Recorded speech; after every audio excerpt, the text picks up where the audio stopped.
Good evening dear students. आप सभी का स्वागत है मेरे यूट्यूब चैनल थिंक साइकोलॉजिकली पर। और मैं हूं एसपी सिंह, एक और शानदार लेक्चर के साथ। आइए देखते हैं कुछ महत्वपूर्ण प्रश्न।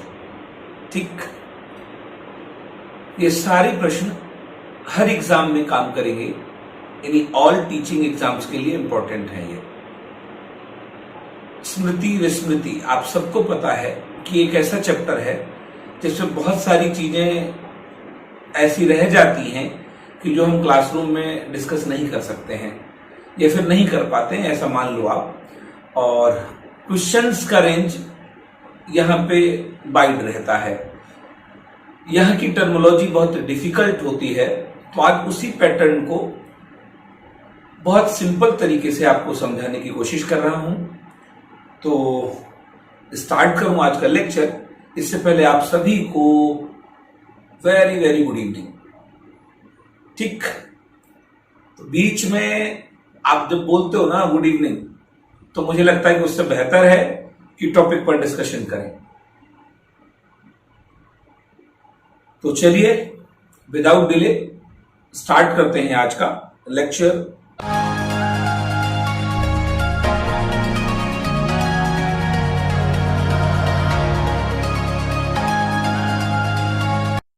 स्मृति विस्मृति, मेमोरी एंड फॉरगेटिंग। जैसा कि आप जानते हो, साइकोलॉजी में ये दोनों टॉपिक्स बहुत इंपॉर्टेंट हैं। रियल लाइफ में भी इनकी इंपॉर्टेंस है। अगर हम कहें कि हमको जितना अच्छा है याद रखना, उतना ही अच्छा है भूल जाना। जितना अच्छा है स्मरण रखना, उतना ही अच्छा है विस्मरण रखना। क्योंकि हम हर चीज याद नहीं रख सकते हैं और हर चीज भूल नहीं सकते हैं। तो जो याद रखने वाली चीजें हैं उन्हें ही याद रखना अच्छी बात है, और जो कटु अनुभव हैं, बुरे अनुभव हैं, उनको भूल जाना बेहतर है। दोनों ही चीजें इंपॉर्टेंट हैं, स्मृति और विस्मृति, स्मरण विस्मरण, मेमोरी फॉरगेटिंग। आइए देखते हैं इससे संबंधित कुछ महत्वपूर्ण प्रश्न। तो आपकी स्क्रीन पर है पहला क्वेश्चन आज के टॉपिक का। स्मृति का पहला अंग है। मुझे पता है ये सारा लेवल आपके लिए डिफिकल्ट होगा, लेकिन डोंट वरी, हम इसे सिंपल करेंगे। स्मृति का पहला अंग है। तो अगर हम स्मृति की बात करेंगे तो भूतकाल के अनुभव याद रखना स्मरण है। अभी हमने बताया सब कुछ याद नहीं रखा जा सकता है और सब कुछ भूला नहीं जा सकता है। तो अतीत के अनुभवों को याद रखना, अतीत माने पास्ट है, पास्ट माने भूतकाल जिसे कहते हो आप। पिछले अनुभवों को कह सकते हो आप, उन्हें याद रखना स्मृति है, और उन्हें वापस चेतना में न ला पाना ये विस्मृति है। ठीक, तो अभी पहला सवाल है आपकी स्क्रीन पर। स्मृति का पहला अंग है पहचानना, जिसे रिकॉग्निशन कहते हैं, पुनः स्मरण रिमेंबरिंग कहते हैं, अधिगम लर्निंग, धारण रिटेंशन।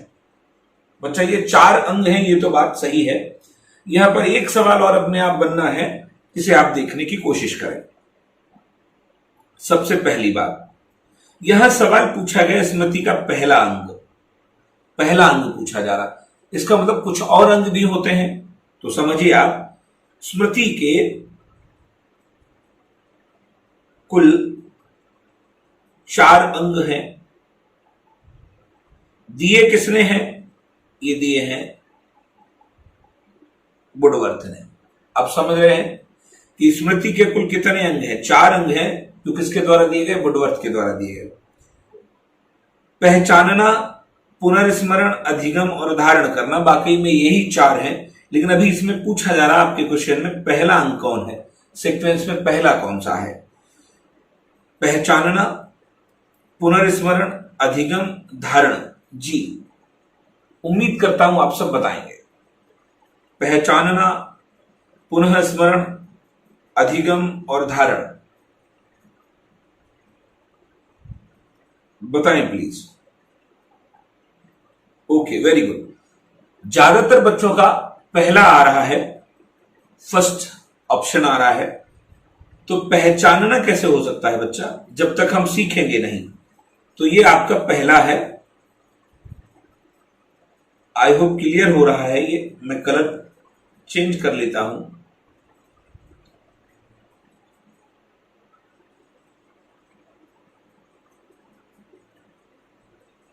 अभी ठीक है। तो पहला है आपका लर्निंग, अधिगम पहला है, राइट। दूसरा है धारण करना। पहले तो हमने कोई चीज सीखी, फिर उसे धारण किया, that means first is learning. फिर है रिटेंशन। तीसरा है पुनर्स्मरण, याद रखना। और चौथा है आपका पहचानना। तो फर्स्ट इज लर्निंग, फिर है रिटेंशन, फिर है रिमेंबरिंग, फिर है रिकॉग्निशन, राइट। तो ये चार है, इनका ऑर्डर है। यहां पहला पूछ रहा था, तो आपका आंसर हो जाएगा third, right. I hope clear हुआ होगा। आइए देखते हैं नेक्स्ट क्वेश्चन। कथन, जो बात पहले सीखी जा चुकी है उसे स्मरण रखना ही स्मृति है। यह कथन किसका है? Ryburn, Woodworth, stout, William James. आप सबको पता परिभाषा है, परिभाषाओं के बारे में 3 बॉन्ड टिक हम आपको दे चुके हैं। आप उसी बॉन्ड पर इसे डेवलप कर सकते हो, आगे बढ़ा सकते हो। तो अगर यहां बात की जाएगी तो जो बात पहले सीखी जा चुकी है उसे स्मरण रखना ही स्मृति है, मेमोरी है। यह डेफिनेशन है बच्चा वुडवर्थ की। क्लियर? चलिए, वेरी वेरी इंपॉर्टेंट है ये, क्योंकि शॉर्ट परिभाषा है और आप सबको पता कि स्लोगन की तरह जो परिभाषाएं होती हैं उनको एग्जाम में ज्यादा प्रायोरिटी दी जाती है। आइए देखते हैं थर्ड क्वेश्चन। अतीत में घटी घटनाओं, अतीत माने पास्ट, घटी घटनाओं की कल्पना की जाती है अवधान के द्वारा, संज्ञान द्वारा, बुद्धि द्वारा, स्मृति द्वारा। अवधान आपका अटेंशन है, संज्ञान कॉग्निशन है, बुद्धि इंटेलिजेंस है, मेमोरी स्मृति है। तो क्लियर है, अतीत में घटी घटनाओं की कल्पना की जाती है,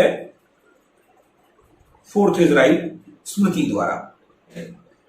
चलिए बढ़ते हैं नेक्स्ट क्वेश्चन की ओर। क्वेश्चन नंबर 4, स्मृति के प्रमुख तत्वों की संख्या है।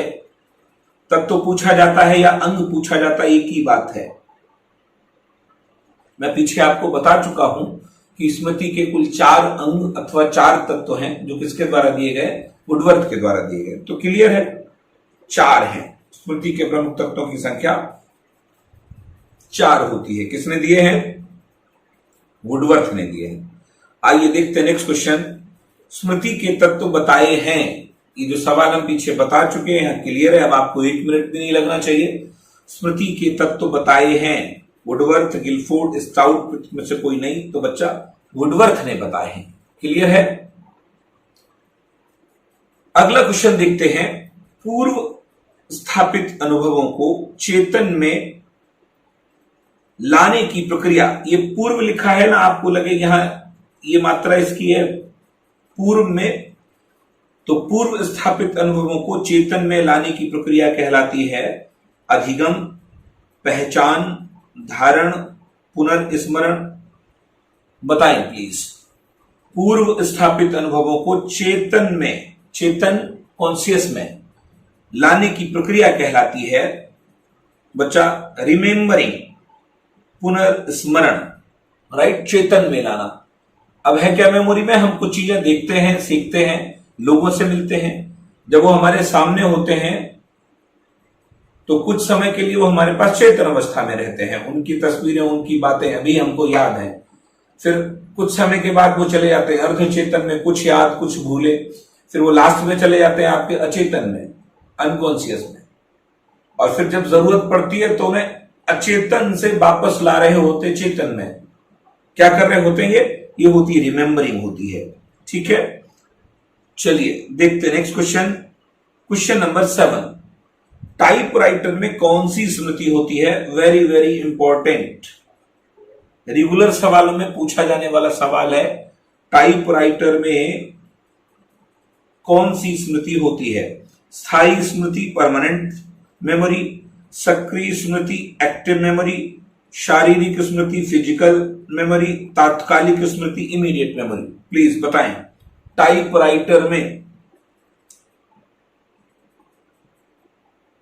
टाइपराइटर आप देखते होंगे, आप देखेंगे कि उसकी उंगलियों का रिलेशन बन जाता है टाइपिंग मशीन से। इसका मतलब उंगलियां काम कर रही हैं, तो बच्चा थर्ड विल बी राइट, शारीरिक स्मृति होती है उसमें। टाइपराइटर में कौन सी स्मृति होती है? शारीरिक फिजिकल होती है। क्लियर? चलिए बढ़ते हैं नेक्स्ट क्वेश्चन की ओर। क्वेश्चन नंबर 8, दीर्घकालिक स्मृति की संचय क्षमता, संचय कलेक्शन क्षमता डैश व अल्पकालिक स्मृति की संचय क्षमता डैश होती है।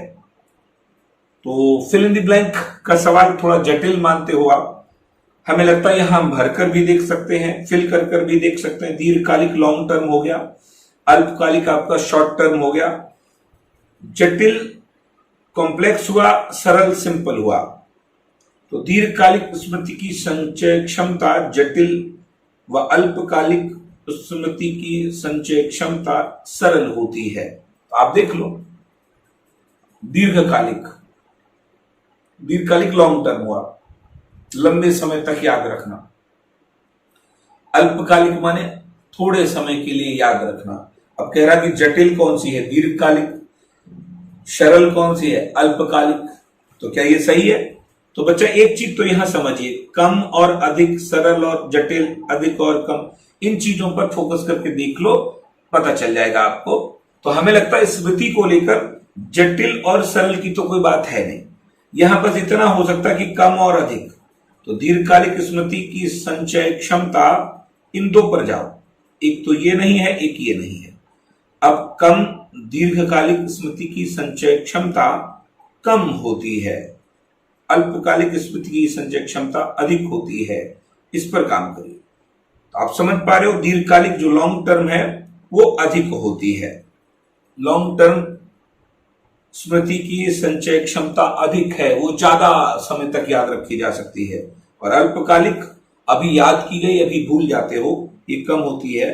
तो फोर्थ इज राइट आंसर। मैं बार बार आपसे कह रहा हूं, क्वेश्चन थोड़े से आपको टिपिकल लगेंगे, डिफिकल्ट लगेंगे, लेकिन एक ऐसा पोर्शन है जिसके सवालों को अगर एक बार आप समझ पाएंगे तो हम जो आपसे कहते हैं वो पूरा है, आउट ऑफ 30। ठीक, चलिए देखते हैं नेक्स्ट क्वेश्चन। पुनर्स्मृति क्रिया के भेद हैं। पुनर्स्मृति क्या है? रिकॉलिंग है, विलंबी डिलेड है, तात्कालिक इमीडिएट है। विलंबी और तात्कालिक दोनों, सिर्फ विलंबी है। बताएं। तो यहां मेरे आप अनुमान पे भी लगा सकते हो। पुनर्स्मृति क्रिया जो है, रिकॉलिंग प्रोसेस है, उसके भेद दो होते हैं, एक तो वो देर से और एक होती है तात्कालिक। तो यहां पर थर्ड आपका राइट हो जाएगा, विलंबी और तात्कालिक दोनों होती हैं, डिलेड और इमीडिएट दोनों होती। कई बार ऐसा होता कि कुछ देर बाद याद आता है और कई बार ऐसा होता कि इमीडिएट याद आ जाता है। चलिए आइए देखते हैं क्वेश्चन नंबर 10। पढ़कर ही आपको लगेगा जटिल है। प्रत्यभिज्ञान के भेद हैं। अब आप ये टर्म ईमानदारी से बताइए, हिंदी का जटिल टर्म कितनी बार आप सुने हैं? ये बताइए आप। चलो, ये जटिल है मैं मानता हूं, लेकिन सिंपल ये है, रिकॉग्निशन। तो आप याद रखेंगे, हो सकता प्रत्यभिज्ञान पूछ ले, प्रत्यभिज्ञान जटिल है, लेकिन आप रिकॉग्निशन से इसे पहचानेंगे। रिकॉग्निशन के टाइप्स हैं या भेद हैं, निश्चित, अनिश्चित, केवल निश्चित, निश्चित अनिश्चित दोनों। केवल वहीं पहुंचे हैं हम। तो बच्चा आप सबको पता है, fourth will be right. Recognition के जो टाइप्स हैं, भेद हैं, वो डेफिनेट भी होते हैं और इनडेफिनेट भी होते हैं। तो आपका दोनों हो जाएगा, फोर्थ विल बी राइट। चलिए देखते हैं next question. Question number 11। Bus driver में किस प्रकार की स्मृति पाई जाती है? बस ड्राइवर में किस प्रकार की स्मृति पाई जाती है? शारीरिक, यांत्रिक, तात्कालिक, वास्तविक। अभी हमने इससे पहले पूछा था टाइपराइटर में कौन सी है, तब था शारीरिक। लेकिन यहां देखो, बस ड्राइवर में किस प्रकार की स्मृति पाई जाती है? शारीरिक, यांत्रिक, तात्कालिक, वास्तविक। समझ रहे हो? फिजिकल पूछ रहा है, मैकेनिकल पूछ रहा है, इमीडिएट पूछ रहा है और रियल पूछ रहा है। तो बताएं प्लीज, बस ड्राइवर में बच्चा यांत्रिक पाई जाती है। बस ड्राइवर, एरोप्लेन, पायलट, अगर ऐसा कुछ पूछा जाता है तो याद रखना इनमें कौन सी होगी? इनमें मैकेनिकल होगी। सब चीजें काम कर रही हैं, उसका शरीर भी काम कर रहा है, कॉग्निशन भी काम कर रहा है, ठीक, और वो मशीन की तरह काम करता है। चलिए देखते हैं नेक्स्ट क्वेश्चन। क्वेश्चन नंबर 12, अनुप्रयोग का सिद्धांत संबंधित है। अनुप्रयोग क्या है? अनुप्रयोग है डिसयूज।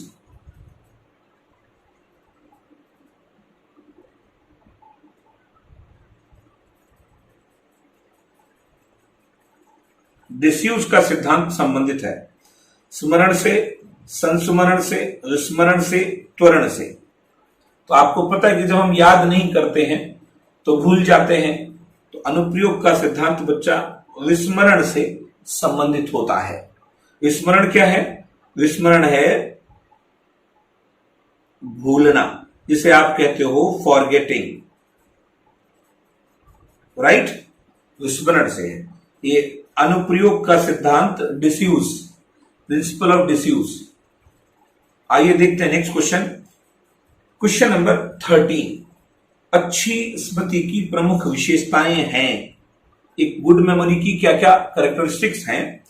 शीघ्र अधिगम, उत्तम धारण, मतलब क्विक लर्निंग, उत्तम धारण, उत्तम माने है बेस्ट, रिटेंशन, शीघ्र प्रत्यास्मरण व अभिज्ञान, और उपयुक्त सभी। तो फोर्थ इज राइट, उपयुक्त सभी। Very good. चलिए बढ़ते हैं नेक्स्ट क्वेश्चन की ओर। स्मरण की विधियां हैं, मेथड्स ऑफ मेमोराइजिंग, आवर्ती स्मरण, अविराम विराम, पूर्ण, आंशिक, उपयुक्त सभी। बच्चा ये सारी की सारी स्मरण की विधियां हैं। जैसे आवृत्ति स्मरण, आवृत्ति माने आवृत्ति है आपकी फ्रीक्वेंसी, तो बार बार याद करना, करत करत अभ्यास के आवृत्ति हो गया। अविराम और विराम, अविराम माने है रुक रुक कर, और कंटिन्यू, अविराम माने है कंटिन्यू, बिना रुके हुए, और विराम का आशय क्या है? रुक कर। तो पहले हम क्या करते हैं? कंटिन्यू याद करते हैं, फिर थोड़ा सा ठहर जाते हैं, फिर याद करते हैं। पूर्ण और आंशिक, पहले पूरा फिर उसका अंश, portion, all of the above. Fourth will be right. Question number 15, 15वां क्वेश्चन देख रहे हैं।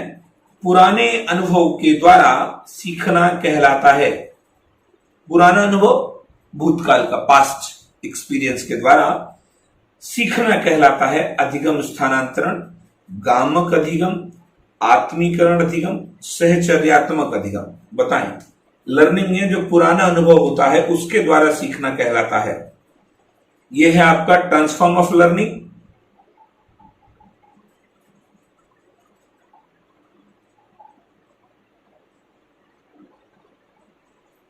यह है आपका मोटर लर्निंग, यह है असिमिलेशन जिसे आप पढ़ते हो, सिमुलेट करना, और यह है आपका एसोसिएट।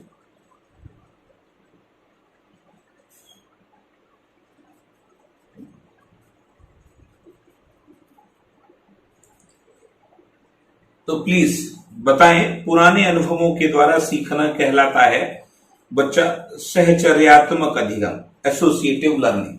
ये आपका राइट आंसर होगा। सहचर्यात्मक, एसोसिएटिव, किसी पुराने अनुभव के द्वारा नई विषय वस्तु सीख लेना एसोसिएटिव लर्निंग है। आइए देखते हैं क्वेश्चन नंबर 16। जब बिना प्रयास ही चीजें याद आने लगे तब उस स्मृति को कहते हैं। बताएं प्लीज। क्वेश्चन नंबर 16, जब बिना प्रयास ही चीजें याद आने लगे तब उस स्मृति को कहते हैं रटंत स्मृति, स्थायी स्मृति, निष्क्रिय स्मृति, व्यक्तिगत स्मृति। बताएं प्लीज। आप सबको पता, बिना एफर्ट के जब चीजें याद आने लगेंगी तब होगी आपकी निष्क्रिय स्मृति। ठीक है, चलिए बढ़ते हैं नेक्स्ट क्वेश्चन की ओर। क्वेश्चन नंबर 17, अनुप्रयोग के सिद्धांत का प्रतिपादन किया। डिसयूज के सिद्धांत का प्रतिपादन किसने किया है? थॉर्नडाइक ने, पावलोव ने, एबिंगहॉस ने, स्किनर ने? बताएं प्लीज। मेमोरी में अनुप्रयोग के सिद्धांत का प्रतिपादन किया है बच्चा एबिंगहॉस ने। मैंने आपको ऑफलाइन क्लास में बताया था। एबिंगहॉस को दो जगह याद रखिएगा इनको। एक तो ये अधिगम मनोविज्ञान के जनक माने जाते हैं, एक तो ये पॉइंट, और दूसरा इस व्यक्ति ने अधिगम में निरर्थक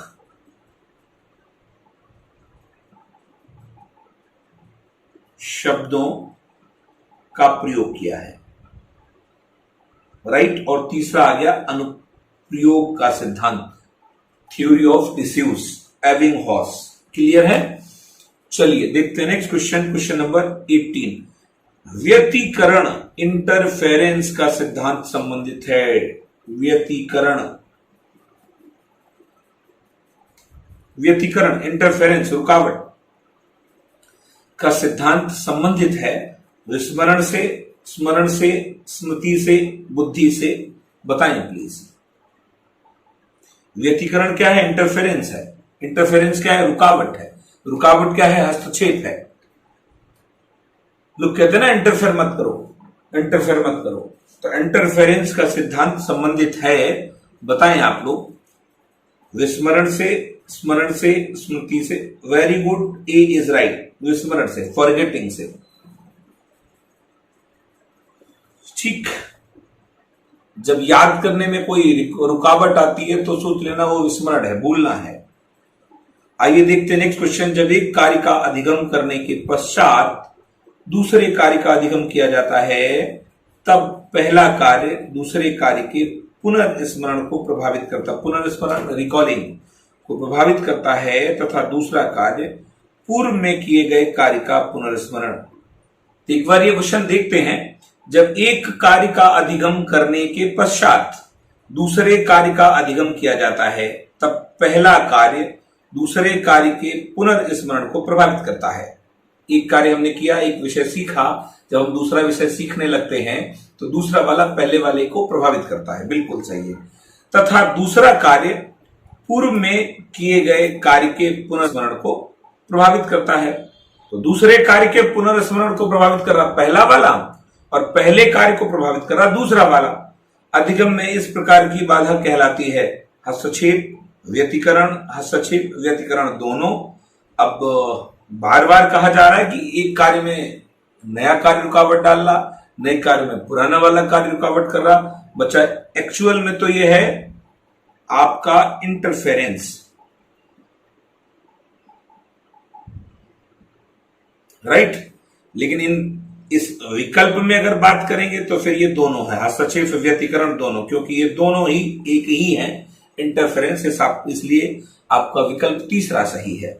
ठीक है, इस प्रकार की प्रक्रिया कहलाती है इंटरफेरेंस।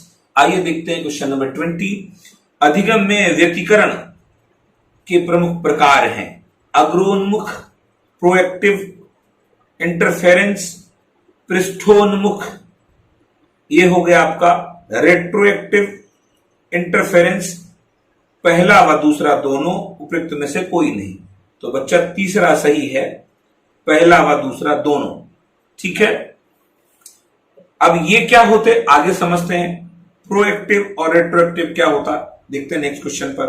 Question number 21। अधिगम में जब पहला कार्य दूसरे कार्य को प्रभावित करता है, पहले किया गया कार्य नए कार्य किए करने पर प्रभावित कर रहा है, बाधा उत्पन्न कर रहा, तो वो है आपका पृष्ठोन्मुख व्यतिकरण, अग्रोन्मुख व्यतिकरण, सन्मोन्मुख व्यतिकरण, उपयुक्त में से कोई नहीं। तो बच्चा एक्चुअल में तो ये दो तो है नहीं, इन दोनों में से ही चुनना है। अधिगम में जब पहला कार्य दूसरे कार्य को प्रभावित करता है तब बच्चा होता है पृष्ठोन्मुख व्यतिकरण, पृष्ठोन्मुख रेट्रोएक्टिव इंटरफेरेंस। आइए देखते हैं नेक्स्ट क्वेश्चन। क्वेश्चन नंबर 22, संकेताश्रित हिंटेड विस्मरण का सिद्धांत दिया है टॉमसन ने, गिलफोर्ड ने, वुडवर्थ ने, स्टाउट ने। तो प्लीज बताएं, ये है टॉमसन ने, राइट। संकेताश्रित विस्मरण का सिद्धांत दिया है टॉमसन के द्वारा।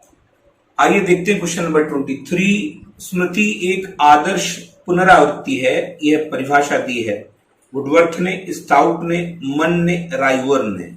बताएं 23 है आपका बच्चा, ये परिभाषा है आपकी स्टाउट की। और आइए देखते हैं फटाफट 24 क्वेश्चन, किसके अनुसार स्मरण का चरम बिंदु है। सारी परिभाषाएं सिलेक्टेड है यहाँ के चैप्टर से। तो किसके अनुसार स्मरण का चरम बिंदु है। विस्मरण क्या है, फॉरगेटिंग है। स्मरण क्या है, मेमोरी है। एबिंगहॉस, क्रूज, मन, फ्रॉइड। तो किसके अनुसार विस्मरण का चरम बिंदु है, दैट वाज द क्रूज के अनुसार।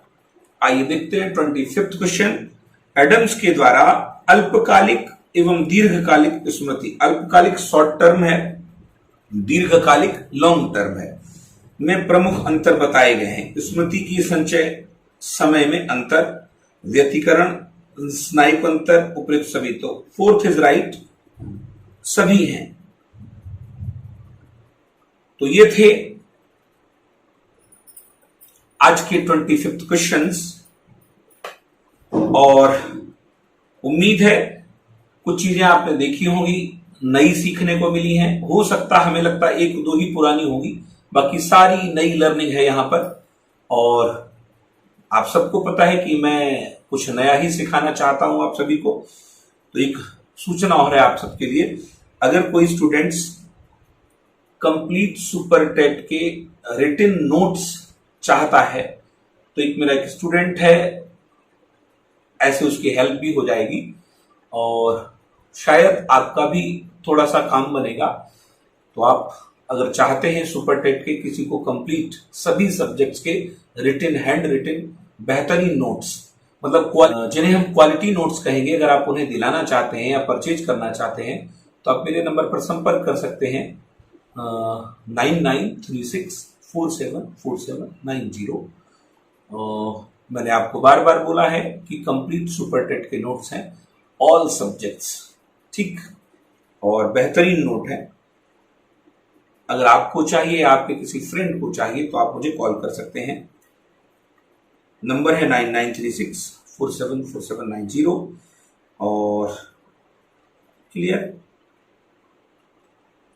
अगर आपको super TET, UP TET, C TET का कंप्लीट कोर्स भी परचेज करना है, तो भी आप मुझे लाइव ऑनलाइन कोर्स, अगर आपको ऑनलाइन लाइव कोर्स चाहिए है, तो भी आप मुझे इस नंबर पर संपर्क कर सकते हैं। थैंक यू वेरी मच, ख्याल रखिएगा। वीडियो अच्छा लगा है तो एक बार लाइक शेयर जरूर करें।